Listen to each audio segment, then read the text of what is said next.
Hi friends, welcome to jojistechworld.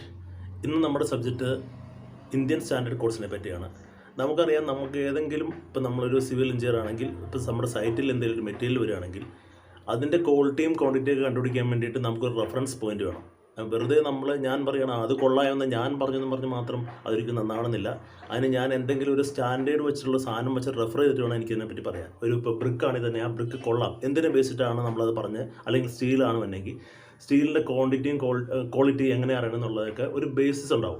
ആ standard ബേസിസാണ് പറഞ്ഞിരിക്കുന്ന ഒരു ബുക്കാണ് IS code, Indian standard code എന്ന് പറയും. അത് പല ഡിഫറെൻറ്റ് ടൈപ്സ് ഓഫ് നമ്പറിൽ വരുന്നുണ്ട്. പല മെറ്റീരിയലിനും ഓരോന്നിനും ഓരോരോ കോഡായിട്ടാണ് വരുന്നത്. ഇപ്പോൾ ഇന്ത്യയിൽ നമ്മൾ ഇന്ത്യൻ സ്റ്റാൻഡേർഡ് കോഡാണ് ഉപയോഗിക്കുന്നത്. പക്ഷേ അമേരിക്കയിലാണെങ്കിൽ അവരുടെ സ്റ്റാൻഡേർഡ്, അവർക്ക് അവരുടേതായ സ്റ്റാൻഡേർഡ് ഉണ്ട്. ആ സ്റ്റാൻഡേർഡിലെ കോഡ് വെച്ച് റെഫർ ചെയ്തിട്ട് വേണം അവിടുത്തെ ബിൽഡിങ്സൊക്കെ പണിയാനും അവിടുത്തെ എക്സിക്യൂഷൻ നടത്താനും ഒക്കെ. അപ്പോൾ നമ്മൾ അവിടെ പോകണമെങ്കിൽ അവിടുത്തെ ബിൽഡിംഗ് കോഡൊക്കെ നമ്മൾ പഠിക്കണം. ഇപ്പോൾ നമ്മൾ ഇന്ത്യയിൽ വർക്ക് ചെയ്യുകയാണെങ്കിൽ ഇന്ത്യയിൽ മാത്രം പഠിച്ചാൽ മതി. അതേപോലെ തന്നെ സെയിമസ് ഇപ്പോൾ ദുബായ് പോയി കഴിഞ്ഞാൽ ദുബായ് ബിൽഡിംഗ് കോഡുണ്ട്. അപ്പോൾ നമ്മുടെ ഇവിടുത്തെ കോഡ് വെച്ചിട്ട് അവിടെ പോയിട്ട് കാര്യമില്ല, അവർക്ക് അവരുടേതായ സ്റ്റാൻഡേർഡ്. കാരണം അവിടുത്തെ മെറ്റീരിയൽ അവൈലബിലിറ്റി ഒക്കെ വേറെയാണ്. നമ്മുടെ ഇവിടെ കിട്ടുന്ന സാധനങ്ങളൊക്കെ അവിടെ കിട്ടില്ല, അമേരിക്കയിലോ ദുബായിലോ എല്ലാം കിട്ടണമെന്നില്ല. അപ്പോൾ അവിടുത്തെ ക്ലൈമറ്റും അവിടുത്തെ എർത്ത് കണ്ടൻറ്റും എല്ലാം വെച്ചിട്ട് അവിടുത്തെ ബിൽഡിംഗ് സ്റ്റൈലും എല്ലാം ഡിഫറെൻ്റ് ആയിരിക്കും. കാരണം ക്ലൈമറ്റ് വേറെയാണല്ലോ. അപ്പോൾ എയർ കണ്ടീഷൻസ് ഒക്കെ ഡിഫറെൻ്റ് ആയാൽ തന്നെ അവരുടെ സാൻഡിൻ്റെ പ്രോപ്പർട്ടി വേറെ ആയിരിക്കും. നമ്മുടെ ഇന്ത്യയിലെ സാൻഡിൻ്റെ പ്രോപ്പർട്ടി ആയിരിക്കില്ല അവിടുത്തെ. ബ്രിക്കിൻ്റെ ക്വാളിറ്റി അവിടെ വേറെ ആയിരിക്കാം. അപ്പോൾ എല്ലാം വേറെ കാരണം ഓരോ രാജ്യങ്ങൾക്കും കോഡുണ്ട്. നമ്മൾക്കിപ്പോൾ നമ്മുടെ ഇന്ത്യൻ സ്റ്റാൻഡേർഡ് കോഡിനെ പറ്റി കുറച്ചൊരു ജസ്റ്റ് ഒന്ന് നോക്കി പോകാൻ വേണ്ടിയാണ് ഞാൻ ചെയ്യുന്നത്. ഒരു 12 ഇമ്പോർട്ടൻ്റ് ആയിട്ടുള്ള ഇന്ത്യൻ സ്റ്റാൻഡേർഡ് കോഡ്സിനെ പറ്റി പഠിക്കാം. അതായിരിക്കും ഒരു സിവിൽ എഞ്ചിനീയറുടെ ലൈഫിൽ അധികവും വരിക.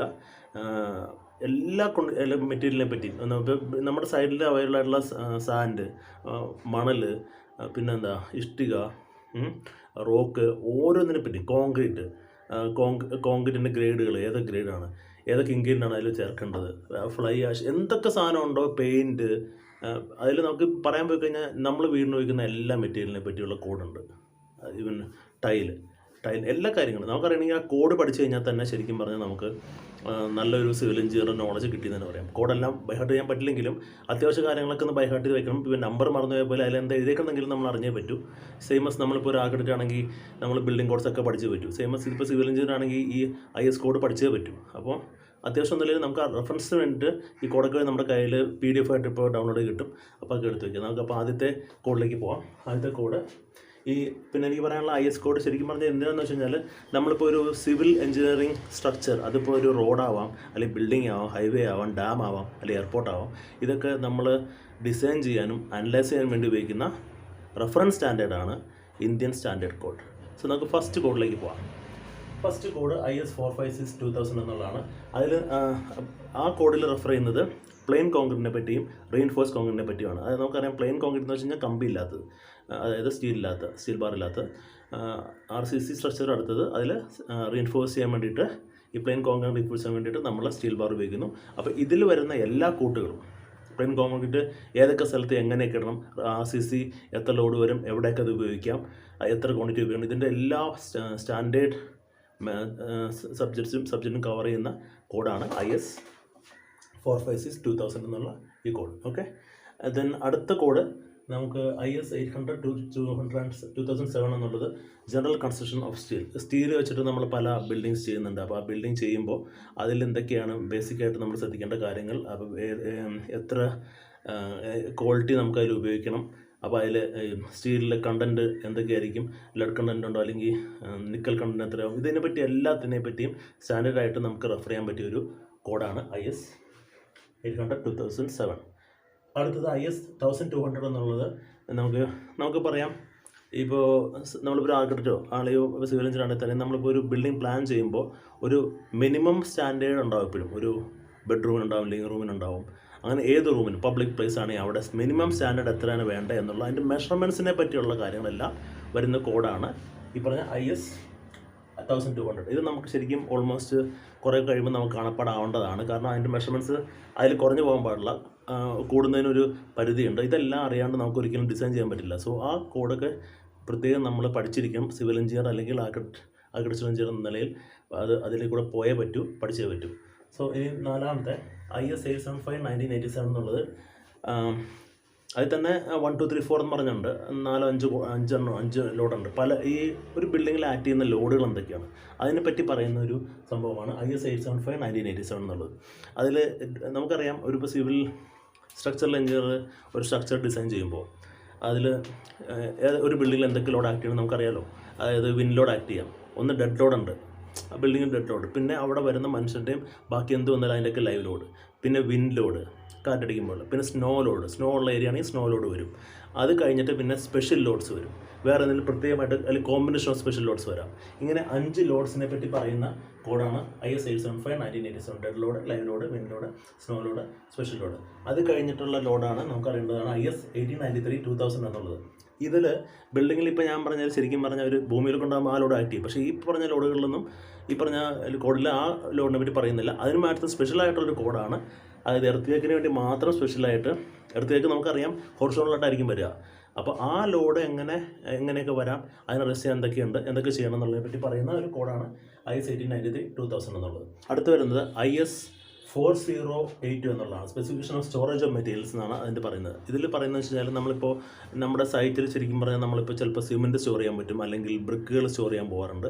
അപ്പോൾ ഇങ്ങനെയുള്ള ഏത് മെറ്റീരിയൽ സ്റ്റോർ ചെയ്യാനും അതിൻ്റേതായ രീതികളുണ്ടാവും. ചുമ്മാ കൊണ്ട് സ്റ്റോർ ചെയ്താൽ ചിലപ്പോൾ സാധനം ചെത്തി പോകും. സിമെൻറ്റൊക്കെ നമുക്കറിയാം കുറച്ച് കാലം നോക്കിക്കൊണ്ട് സ്റ്റോർ ചെയ്തില്ലെങ്കിൽ കട്ടായി പോകും. അപ്പോൾ ഇത് മാനുഫാക്ചർ കഴിഞ്ഞ് 30 ദിവസത്തിനുള്ള ഉപയോഗിച്ചുള്ളതെന്നൊക്കെ നിയമമുണ്ട്.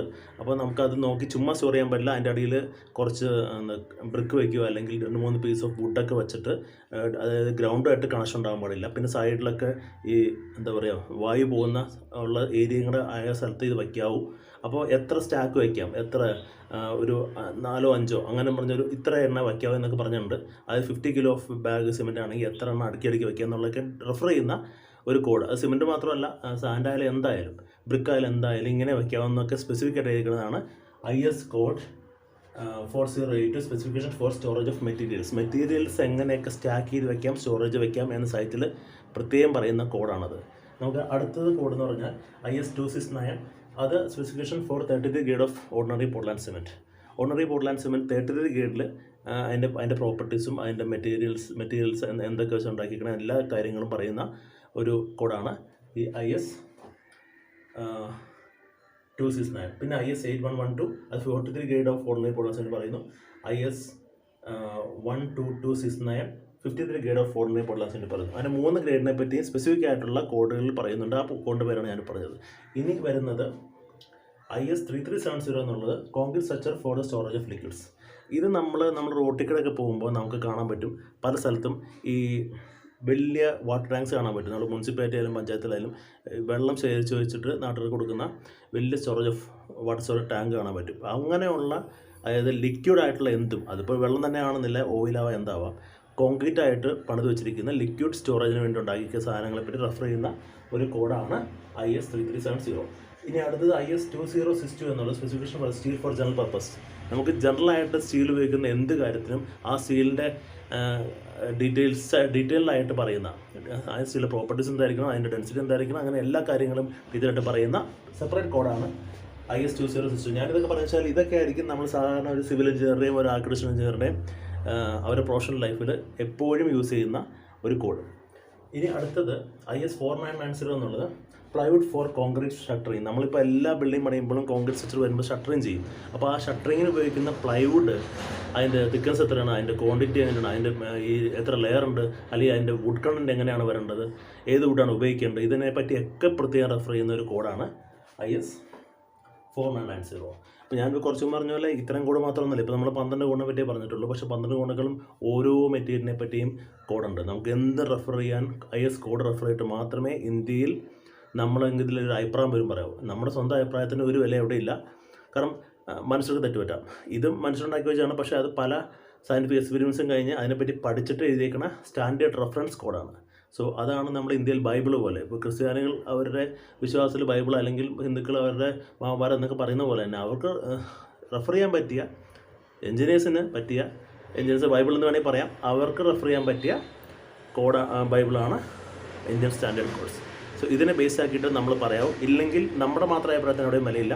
അപ്പോൾ അതിന് ബേസ് ആക്കി പറയുന്നതിന് വിലയുണ്ടാവും. കാരണം ഒരു എഞ്ചിനീയർ എപ്പോഴും, അല്ലെങ്കിൽ ഒരു ആർക്കിടെക്റ്റ് എപ്പോഴും റെഫർ ചെയ്യേണ്ടതും പറയേണ്ടതും ബിൽഡിംഗ് കോഡ്സിനെ, അല്ലെങ്കിൽ ഇന്ത്യൻ സ്റ്റാൻഡേർഡ് കോഡ്സിനെ നോക്കിയിട്ട് തന്നെ ആയിരിക്കണം. സോ ഇന്നത്തെ വീഡിയോ ഞാൻ ഉദ്ദേശിച്ച കാര്യങ്ങൾ ഈ ഐസ് കൊണ്ട് പറ്റി ചെറുതായിട്ടൊരു പറഞ്ഞു വയ്ക്കുക, ഒരു അവബോധം ഉണ്ടാക്കുന്നത് നിങ്ങൾക്ക് മനസ്സിലായെന്ന് വിചാരിക്കുന്നു. നിങ്ങൾക്ക് വീഡിയോ ഇഷ്ടപ്പെട്ടെങ്കിൽ സബ്സ്ക്രൈബ് ചെയ്യുക, ലൈക്ക് ചെയ്യുക, ഷെയർ ചെയ്യുക. അടുത്ത വീഡിയോയുമായിട്ട് ഞാൻ പുതിയൊരു സബ്ജക്റ്റായിട്ട് വരാം. So till then good bye. Thank you very much.